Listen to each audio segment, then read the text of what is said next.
कैसा हराया असं म्हणणाऱ्या एमआयएमच्या नगरसेविका सहर शेख यांचं नगरसेवक पद 3च महिन्यात अडचणीत सापडलं। यामुळे एमआयएमला मोठा धक्का बसला होता। पण एमआयएम या धक्क्यातून सावरत नाही, तोच त्यांना आता दुसरा धक्काही बसतोय।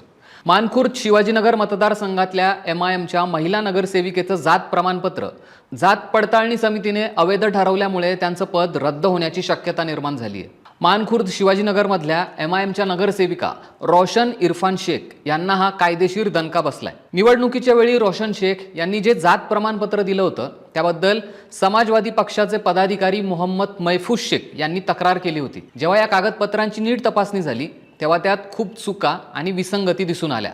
यानंतर जात प्रमाणपत्र पडताळणी समितीने पूर्ण चौकशी करून हे प्रमाणपत्र नियमात बसत नसल्याचं सांगत ते रद्द करण्याचा निर्णय घेतलाय।